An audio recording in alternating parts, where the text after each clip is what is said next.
Hola a todos y bienvenidos al segundo episodio de Reflexiones de Chill. En el episodio de hoy os voy a hablar un poco sobre mi mentalidad en general. En esta sesión así un poquito más relajada os quiero explicar qué es lo que estoy haciendo en el trasfondo de este canal, porque este canal al final no es más que una forma para mí de documentar mi progreso según me vuelvo una persona autodidacta en los mercados y en definitiva, el cómo equivocarse no es un problema, pero permanecer equivocado sí es un problema. Y en general os voy a contar una cosa sobre el mindset que yo utilizo con respecto a las inversiones y con respecto a mi proceso de aprendizaje, porque yo también soy una persona que está empezando, está aprendiendo y aunque en el canal pueda parecer que soy un súper experto, no soy un experto, soy una persona que está aprendiendo y a veces hago predicciones correctas, a veces hago predicciones equivocadas. ¿Y cómo afronto yo esa ansiedad de decir, oye, yo creo que va a pasar una cosa, sucede otra cosa diferente, ¿no? Y entonces se ve que hay un gap en mi entendimiento entre lo que yo pensaba y lo que realmente es. Como los episodios de Reflexiones de Chill son informales, os voy a quitar el stand, me voy a poner aquí a hablar porque tampoco necesito presentar nada hoy. Pues os explico qué es lo que está pasando por mi mente últimamente. En el último vídeo que hice sobre los aranceles, sobre Trump y todo esto, yo explicaba que yo estoy escuchando bastante a Scott Bessent porque pienso que es una figura mucho más importante y mucho más relevante en el contexto geopolítico de lo que está sucediendo ahora que el propio Trump. Todo el mundo está diciendo Trump, salen las noticias y es de lo que todo el mundo habla y es la figura política hacia la que todo el mundo canaliza su afección o su odio. Pero yo me he dado cuenta que hay una cosa mucho más importante para una persona de mercados, que es que el secretario del Tesoro, que es una figura muy importante porque es quien colabora con la Reserva Federal de los Estados Unidos para establecer, digamos, la política monetaria y mantener el sistema funcionando, es Scott Bessent.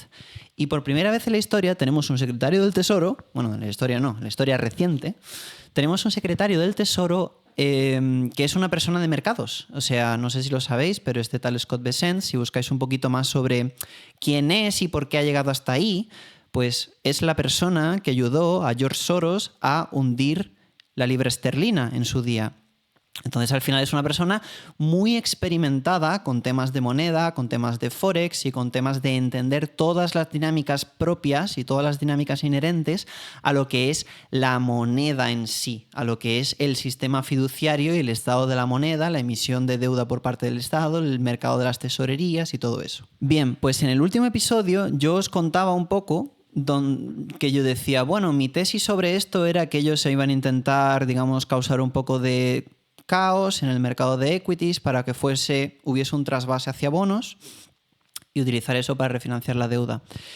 Y sin embargo, lo que yo estaba viendo en el mercado es que en el mercado libre estos bonos, su precio estaba bajando, lo que por ende implica que la rentabilidad inherente de estos bonos estaba subiendo. Y yo abiertamente os decía en ese vídeo que yo no entendía qué estaba pasando en el mercado, eso no encajaba con mi tesis macro. Y lo que es importante y que yo quiero que entendáis de qué es Finanzas de Chill y qué es lo que yo estoy hablando aquí, es el modus operandi en el que yo funciono antes de hablar de este tema en concreto. El modus operandi en el que yo funciono es que yo llevo cerca de un par de años donde básicamente me dedico a recopilar y condensar información sobre los mercados. He encontrado una serie de profesionales, una serie de referentes, una serie de profesores y una serie de personas que se dedican a manifestar su opinión sobre los mercados y son gente con experiencia. A lo que yo me dedico profesionalmente es a escuchar a todas estas personas, escuchar todas sus tesis, comprender todas esas tesis, las recopilo en mi cabeza y yo al final creo mi propia narrativa, mi propia tesis y mi propia idea, digamos, ¿no? Es como pintar un cuadro. En esos cuadros pinto todas estas figuras, pinto todas sus opiniones, todos sus datos, pero todo forma un gran cuadro. Y ese gran cuadro es lo que yo llamo mi tesis macro. Y mi tesis macro al final es una recopilación de opiniones de todos los expertos y todo lo que voy aprendiendo que yo he plasmado en el lienzo en blanco que era mi entendimiento con respecto a los conocimientos de finanza. Yo me voy a ese lienzo y cada vez que estoy escuchando un podcast, cada vez que estoy aprendiendo algo, cada vez que estoy leyendo un libro, lo que estoy haciendo es lentamente estoy dibujando trozos de ese lienzo. Pero es muy importante una cosa, que es que cuando yo me alejo de ese lienzo, el lienzo entero tiene que ser congruente. Es decir, no puede haber partes del lienzo que entren en contradicción con otras o no puede haber cosas que chirríen, porque si no el conjunto no tiene sentido. Entonces, ¿qué cuadro estoy pintando? Entonces, siguiendo un poco esta analogía, mi tesis macro es un cuadro que estoy pintando. Yo lo que estoy dibujando son partes. Y cada vez que añado una parte a una tesis o cada vez que desarrollo una idea, también al mismo tiempo estoy viendo cómo los mercados van evolucionando y cómo al final lo que yo estoy plasmando en ese cuadro es donde yo creo que vamos a estar. Es decir, es una narrativa de una historia que se está desarrollando y nosotros estamos en algún punto de esa narrativa. Pero mi narrativa, parte de la gracia de lo que yo estoy haciendo es que permite ver en el futuro, porque tú al final lo que estás haciendo es mirar el pasado, aprender sobre analistas y generar una tesis de qué es lo que está pasando, que te permite interpolar hacia el futuro.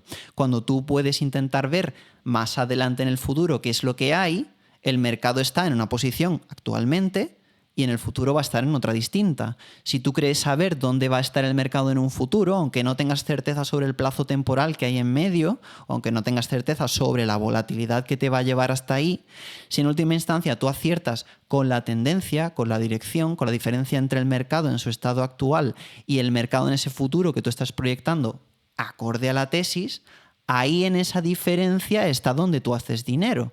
Esto es invertir. Y para tú ser capaz de proyectar, de interpolar correctamente esa información, digamos que tienes que estudiar mucho, tienes que tener una tesis, tienes que tener una idea y esa idea tiene que ser congruente. Y eso es lo que yo estoy dibujando en ese lienzo. El lienzo al final es una tesis macro.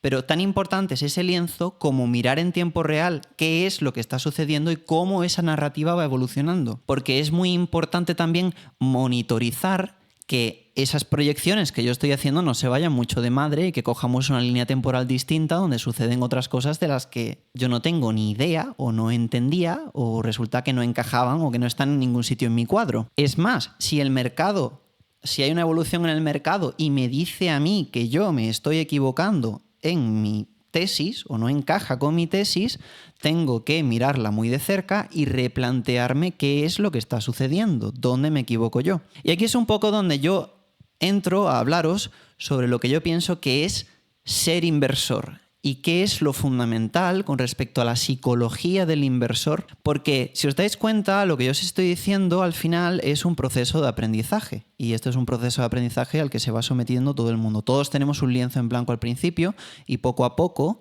con la ayuda de otros, vamos dibujando esos pequeños trozos de lienzo e intentando formar una imagen congruente. Si hay incongruencias inherentes a ese lienzo, pues tienes que trabajarlo más y tienes que replantearte tus ideas. Pero más o menos eso es lo que todos hacemos. Yo, cuando vi el otro día que los bonos estaban haciendo una cosa opuesta a lo que yo esperaba y que eso no encaja en mi tesis, yo podría haber dicho, bueno, pues no sé qué está pasando aquí en el mercado y como no sé lo que está pasando, pues ya se resolverá, no tengo ni idea. Solamente era una teoría, era una idea mía, pero no se está cumpliendo, así que digamos que lo ignoro. Esto, damas y caballeros, sería el approach, sería la forma de lidiar con esa circunstancia de mucha gente mainstream que yo veo, que se supone que son profesionales de bolsa y son analistas. Porque ¿sabéis qué? Verás, yo estoy empezando y tampoco quiero hacerme enemigos, pero si os digo una cosa, y esto es un dato, muchos de ellos os quieren vender un producto, os quieren vender una estrategia de inversión, os quieren vender un fondo, quieren que compréis su libro. Yo no tengo libro que venderos. Para mí, este canal es simplemente documentar y una forma incluso de obligarme a aprender y documentar todo aquello que estoy aprendiendo. Yo no tengo libro que venderos. Yo no doy consejos de inversión. Y eso es clave. Porque al final todos estos personajes, cuando ellos divulgan y ellos muestran información, al final lo único que quieren es que tú compres su producto. Ya sea es un fondo, ya sea es un curso o ya sea lo que eso sea. Pero yo no. Yo lo que quiero es divulgar, explicar mi tesis y si mi tesis falla, estoy obligado a sentarme, que es lo que estoy haciendo estos últimos días, y ponerme a estudiar el por qué mi tesis falla e intentar corregir esa narrativa, redibujar ese lienzo o por lo menos entender cómo lo que está sucediendo sí que encaja, pero hay información que falta en mi lienzo. Y eso es lo que estoy haciendo ahora mismo con el tema del mercado de bonos. Próximamente sacaré un vídeo al respecto. Todavía no me siento preparado para hablar de ello, pero cuando esté preparado sacaré un vídeo y os explicaré un poco qué es lo que yo veo y qué es lo que yo he aprendido. Y esto es muy importante con respecto al mindset de ser inversor y yo creo que dedicarse a cualquier cosa en la vida, que es que no pasa nada por cometer errores. El tema es que todos empezamos de un lienzo en blanco y todos tenemos la información suficiente en ese lienzo digamos, en contraprestación con todo o en comparación con todo lo que hemos leído y hemos aprendido. Mientras más tiempo le dediques, más cosas hay en tu lienzo, eso es evidente. Entonces, al final, tú teniendo lo que tienes y teniendo las opiniones de otro, tú puedes intentar hacer esas proyecciones, pero la precisión de esas proyecciones depende de lo bueno que sea tu cuadro. Entonces, el tema está en que si tú ves que fallas en algo, lo que a ti como inversor más te va a aportar es el estudiar dónde estás fallando y entender una cosa nueva que puedes añadir a tu cuadro. Porque os digo una cosa, esto que yo estoy aprendiendo ahora es muy valioso, es información muy valiosa y yo no la entendía antes. Y ahora la estoy entendiendo y voy a hacer un vídeo al respecto para asegurarme que atornillo ese conocimiento en mi cabeza. Pero si yo simplemente ignorase que en mi tesis macro hay un hueco ahí y que el mercado está respondiendo de una forma que no es la que yo esperaba, en ningún punto voy a aprender nada. Es más, corro el riesgo de tener un cuadro muy simplista, una tesis macro excesivamente simplista y que simplemente no es real y no se cumple. Y entonces al final me estoy traicionando a mí mismo porque, oye, mi vida consiste en esto ahora. Yo tengo un trade puesto y ese trade pues se encaja en una narrativa y está optimizado para maximizar una narrativa concreta y para maximizar unas expectativas futuras concretas que son las que yo tengo. Es decir, yo hago todas estas proyecciones y luego apuesto. Y ahora veo si este futuro al que yo estoy proyectando, si vamos hacia allá o no, y si no vamos hacia ahí, ¿por qué? Entonces, si yo ignoro esta información, me estoy traicionando a mí mismo y también os estaría traicionando a vosotros. ¿Por qué? Porque al final yo en este canal lo que busco no es acertar siempre en todo. Yo hago algunas proyecciones y hablo abiertamente de mis posiciones y de mis expectativas de futuro. Pero lo que no voy a hacer es querer siempre saber el futuro, acertarlo con precisión y no equivocarme. Eso seguro que no. Y si me equivoco o si algo no encaja en mi narrativa, es mi deber el admitir que me he equivocado o que hay algo que falta en mi narrativa y asegurarme de que entiendo el conocimiento y que atornillo ese conocimiento, completando así más el cuadro de mi tesis, elevando el nivel de conocimiento y por tanto reduciendo el nivel de incertidumbre con respecto a ese cuadro. Porque mientras más componentes hay en ese cuadro y más homogéneas sean esas componentes entre ellas, más válida es esa tesis de futuro que tengo y por tanto más garantías tengo, menos incertidumbre de que mi apuesta del estado futuro del mercado, donde yo creo que el mercado va a estar, de que esa apuesta es buena y es correcta y que en algún punto se acabará manifestando de forma natural. Así que nada, chicos, estoy trabajando este vídeo todavía, no quería sacároslo todavía porque siento que quiero tenerlo bien pulido y asegurarme de que no estoy dejando nada sin cubrir. Y mientras tanto, pues os quería comentar cómo me estoy sintiendo en este proceso. Muchas gracias por escuchar estos vídeos de reflexiones de chill, son un poquito más informal, son un poquito más de mindset, pero yo creo que aún así son interesantes, ¿no? Y nada, que sepáis que me está haciendo muy feliz ver vuestros comentarios, me hace muy feliz ver que el canal está creciendo de forma continuada y me hace muy feliz sobre todo el que veo que está entrando gente y la gente que entra nueva, todos tienen el mismo comentario, que es ¡wow! Este conocimiento es muy interesante, es muy bueno, esto no lo he visto en ningún otro sitio. Eso es lo que yo quiero. Quiero atraer a gente así, gente que aprecie el valor de lo que estoy haciendo, porque al final es un trabajo importante y que requiere mucho tiempo y mucho esfuerzo y tal. Y dada la cantidad de trabajo, pues me gustaría tener un público que sea capaz de apreciar y de entender y de sintonizar con esta forma diferente que tengo yo de ver las cosas. Así que nada, chicos, seguiremos cometiendo fallos o seguiremos completando ese lienzo y seguiremos completándolo. Yo os seguiré intentando pintar a vosotros también en vuestros lienzos mentales partes, tramos, gracias a toda esa información que yo voy condensando para que vosotros tengáis también el vuestro y podáis hacer lo que hago yo, que es intentar acertar el futuro, de alguna manera. Gracias por estar ahí, un saludo y hasta el próximo episodio de Reflexiones de Chill. Chao, chicos.